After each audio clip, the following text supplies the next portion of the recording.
18वें सूत्र में राजा जनक जैसे अंतिम बात कह देते हैं। राजा जनक कहते हैं, ना में बंधो अस्ति मोक्षो वा, ना तो मेरा कोई बंधन है ना मुझे मोक्ष ही है। भ्रांति ही शांतो निराश्रयः, कह रहे हैं भ्रांति जो है वह अपने आप शांत हो जाती है जब वह निराश्रय हो जाती है, जब उसे आश्रय मिलना बंद हो जाता है। अहो मयि स्थितम विश्वम वस्तुतो ना मयि स्थितम, मुझ में स्थित यह विश्व भी वस्तुतः मुझ में स्थित नहीं है। माने ये जो विश्व है यह यदि प्रक्षेपण मात्र है तो फिर ये है ही नहीं। तो सबसे पहले जनक कह रहे हैं, ना में बंधु अस्ति मोक्षो वा, कि ना तो मेरा कोई बंधन है ना मुझे मोक्ष ही है। मोक्ष की बात कब आती है? मोक्ष की बात, मुक्ति की बात तो तभी आती है ना जब बंधन हो। और यदि बंधन ही ना हो या जिसे हम बंधन कहते हैं वह मात्र काल्पनिक हो, तो बंधन है ही नहीं, इसलिए फिर मुक्ति के पीछे क्यों भागा जाए। आंख ऐसी होनी चाहिए जो देख सके, क्योंकि आंख का स्वभाव है देखना, और यदि आंख स्वस्थ है, देख पा रही है, तो उसके इलाज की आवश्यकता क्या। जिसको जैसा होना चाहिए वो वैसा ही है। तुम्हारा स्वभाव मुक्त है और यदि तुम मुक्त ही हो तो फिर मोक्ष की आकांक्षा कैसी। तो मोक्ष आता है बंधन के बाद, ठीक, पहली बात। दूसरी बात, बंधन है और बंधन यदि कल्पना मात्र है, मान्यता मात्र है, तो फिर बंधन को काटने की भी आवश्यकता नहीं, बंधन को बस जान लेने की आवश्यकता है। तो आगे जनक क्या कह रहे हैं? जनक कह रहे हैं भ्रांति ही शांतो निराश्रयः, कि भ्रांति जो है, बंधन जो है, दुख जो है, वह शांत हो जाएगा, खत्म हो जाएगा, बस उसको निराश्रय कर दो। किससे निराश्रय कर दो? किसने इन बंधनों को आश्रय दे रखा है? कौन है वो जो इनको आश्रय देकर रखता है? अहंकार, मैं, हमारा ये जो मैं है, ये जो अहंकार है, ये सबको आश्रय दे कर रखता है। ये यदि आश्रय देना बंद कर दे दुख को तो दुख नहीं रहेगा। ये यदि आश्रय देना खत्म कर दे, बंद कर दे बंधन को, तो बंधन नहीं रहेगा। तो तीन बातें हैं। अहंकार आश्रय देता है बंधन को, दुख को, जो भी उसे आप नाम दो, इसी कारण वो बना रहता है और इसी कारण फिर मोक्ष की आकांक्षा होती है, मोक्ष की अभिलाषा हम करते हैं। आपके चारों ओर मृत्यु नाच रही है, मृत्यु का तांडव चल रहा है। हर क्षण इंसान से लेकर पशु पक्षी से लेकर पेड़ पौधे, कीड़े मकोड़े, सब कुछ मर रहे हैं। क्या आपको दुख हो रहा है? नहीं। क्यों? आपके मैंने उस दुख को, आपके अहंकार ने उस दुख को आश्रय नहीं दिया, यानी आपका मैं जाकर के उस दुख से नहीं चिपका। आपने कहा यह मेरा दुख नहीं है। आपने कहा कि आपने तो ध्यान भी नहीं दिया, आपने उसको नजरअंदाज भी नहीं किया, क्योंकि आप उसे देखते ही नहीं। क्योंकि उसका संबंध, कोई कीड़ा मर रहा है, कोई मुर्गा मर रहा है, कोई गाय मर रही है, जंगल का कोई जानवर मर रहा है, कोई प्रजाति विलुप्त हो रही है, आपके लिए वो दुख दुख क्यों नहीं बना? जबकि उनके लिए वो दुख है, दर्द है, पीड़ा है, बंधन है, आपके लिए क्यों नहीं बना? क्योंकि आपके मैंने उसे आश्रय नहीं दिया, यानी आपका मैं जाकर के उससे नहीं चिपका। कभी देखो उस टोकरी को जिसमें मछलियां भरी पड़ी रहती है, उसके लिए वो बंधन है, वो टोकरी, वो उछल कर जाना चाहती है समुद्र में, पानी में, नदी में, तड़प रही है, पर उसका दुख आपका दुख क्यों नहीं है? उसका बंधन आपका बंधन क्यों नहीं है? क्योंकि ना तो आप मछली है, ना आपका मछली से कोई संबंध है। मछली को आप ध्यान ही नहीं देते, आपके मन में आती ही नहीं उसकी बात। और इसी के स्थान पर यदि आपके घर में कोई पशु हो, कुछ हो ऐसा जिससे आपका मैं चिपका हुआ है और उसको कोई चोट लगे, कोई हानि हो, तो आपको बड़ा दुख होगा। क्यों? क्योंकि उस दुख को अब मैंने आश्रय दे दिया है। मेरा कुत्ता, मेरा डॉगी, मेरी बिल्ली, मेरा तोता, जो कुछ भी है, मेरा बच्चा, मेरा पति, मेरा पिता, मृत्यु हर तरफ है। तुम रास्ते से गुजर रहे हो, रास्ते में किसी का एक्सीडेंट हो जाता है, वो मर रहा है, तड़प रहा है, आपको उतना दुख नहीं होगा, हो सकता है आप देखकर चले जाओ।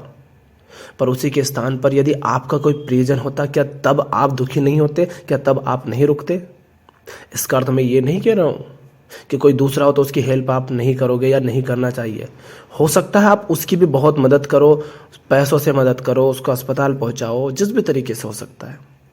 पर आपका मैं जाकर के उससे नहीं चिपका, इसलिए आप उस दुख को, वो दुख क्या होगा? वो दुख आएगा, थोड़ी देर रहेगा और वापस चला जाएगा। दुख आता है, कुछ देर रहता है और चला जाता है। सुख आता है, कुछ देर रहता है और चला जाता है। क्यों? क्योंकि वो मेरा नहीं था, उसको मैं का आश्रय नहीं मिला, मैंने उसको पकड़ा नहीं, इसलिए वो चला जाता है। इसीलिए जनक आगे कह रहे हैं, भ्रांति शांतो निराश्रया, भ्रांति को निराश्रय कर दो।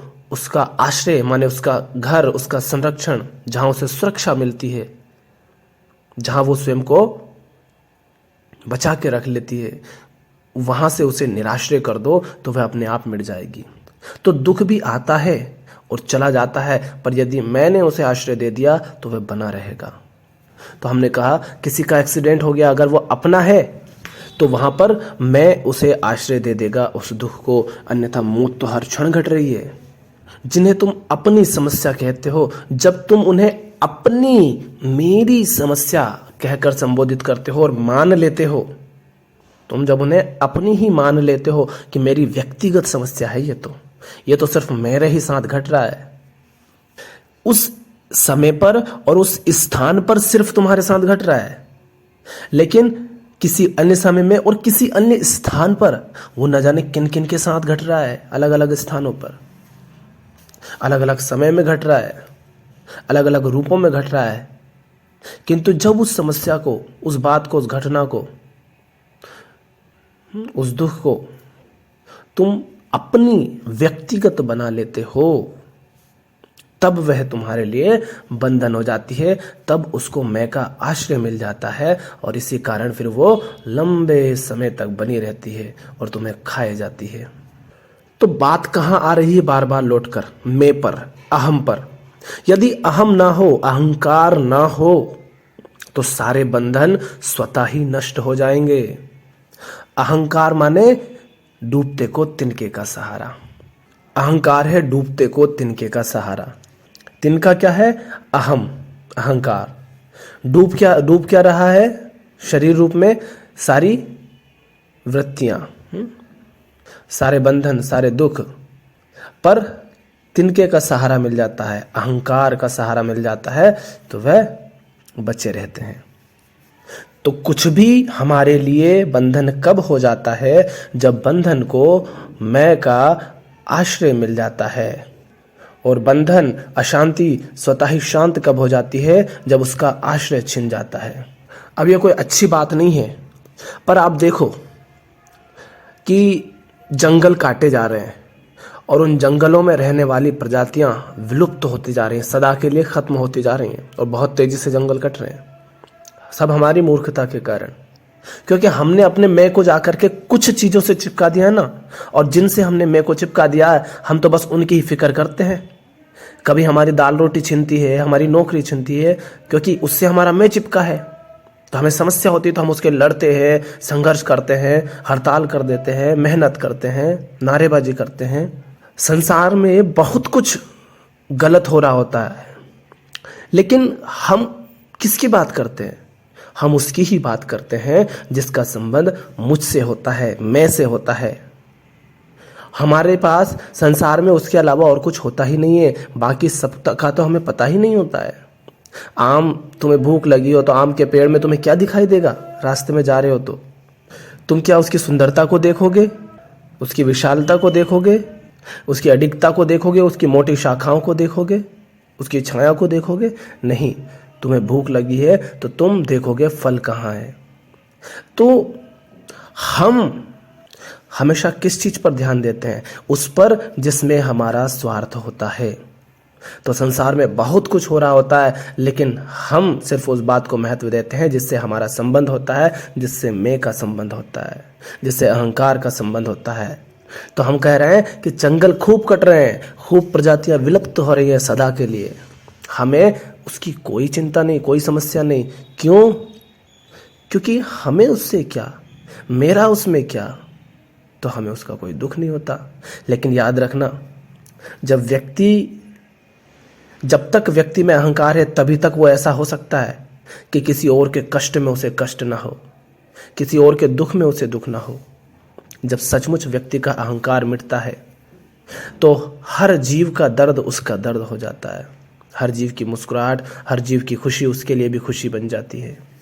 तो हम कर रहे हैं निराश्रय की बात। जब वो प्रजातियां जो उसमें रहती थी उनका आश्रय छीन लिया गया, जहां वो पलती थी, रहती थी, जहां वो स्वयं को सुरक्षित रखती थी, जब उनका वह आश्रय छिन गया जिस पर वो आश्रित थी, तो वो विलुप्त हो गई।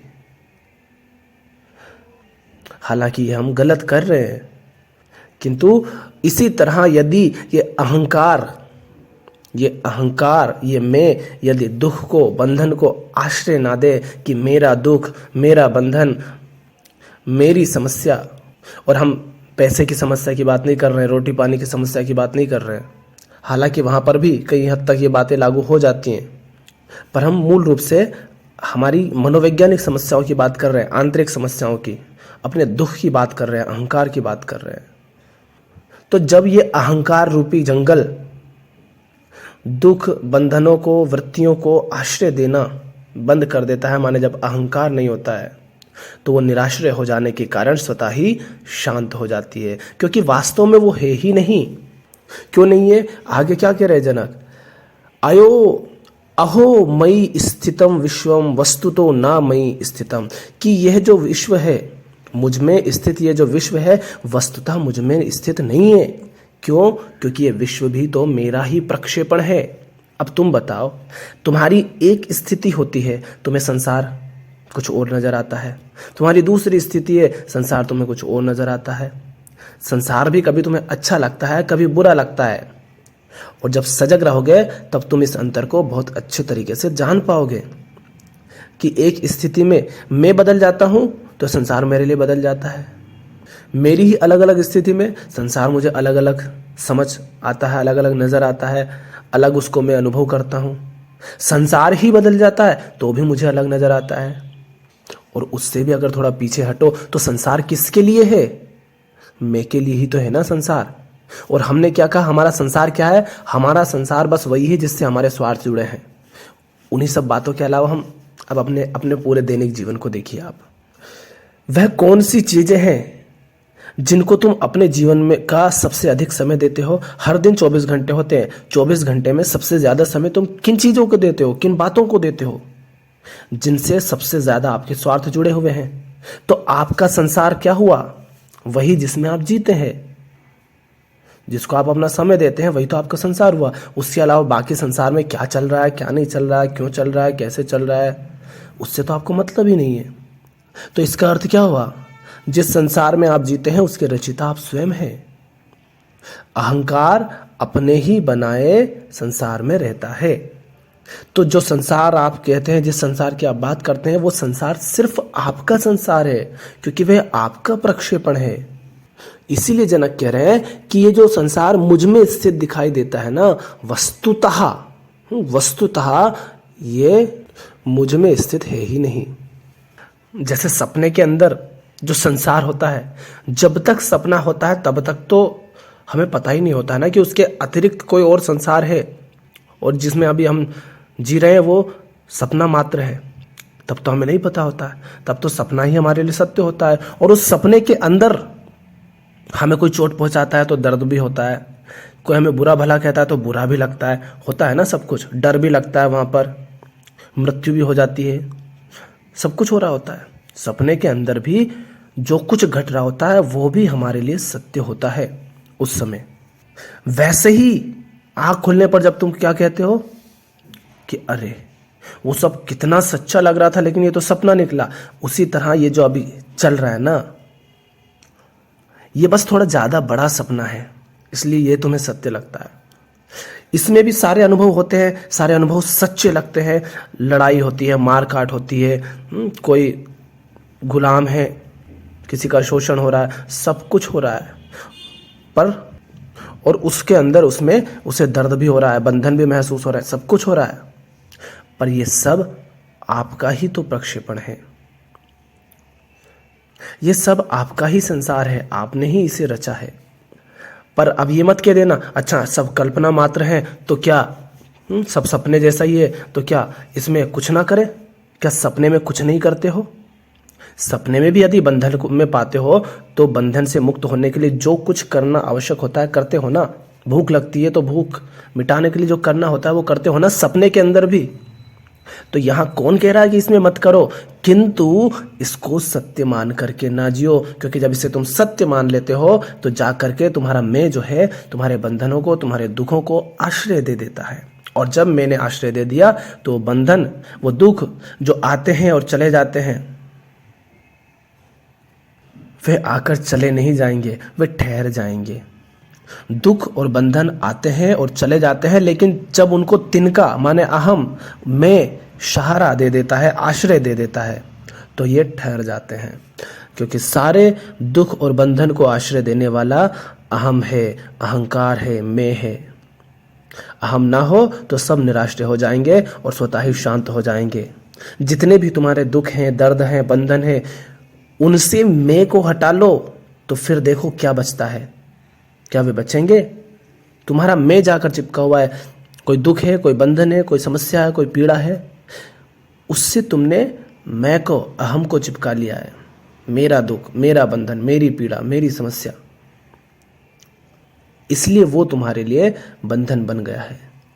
तो अहंकार मूल समस्या है, वो भी है नहीं, बस वो भी मान्यता ही है। इसीलिए तो कहा शुरू में ही कि मेरा ना तो कोई बंधन है ना मोक्ष है, क्योंकि मैं बंधन में हूं ही नहीं। जब बंधन में हूं ही नहीं तो मोक्ष कैसा? तो अहंकार अभी अंतिम बंधन हुआ। हमने कहा मुक्ति तब चाहिए, मोक्ष तब चाहिए जब बंधन हो, और बंधन भी, बंधन से भी मुक्ति तो तब चाहिए ना जब बंधन भी असली हो। क्योंकि बंधन तो कुछ भी तब हो जाता है जब मैं उसे आश्रय देता है। माने बंधन का होना भी निर्भर करता है मैं पर, अहंकार पर। और यदि अहंकार ही ना हो तो अंतिम समस्या हमारी अहंकार है। और अहंकार भी क्या कहा हमने? सत्य तो है नहीं। तो अवलोकन के द्वारा, सजगता के द्वारा, होश के द्वारा, ध्यान के द्वारा, देखने के द्वारा, और ये सब एक है ना, देखना जो है उसे देखना, इसके द्वारा ही अहम से मुक्त हुआ जाता है।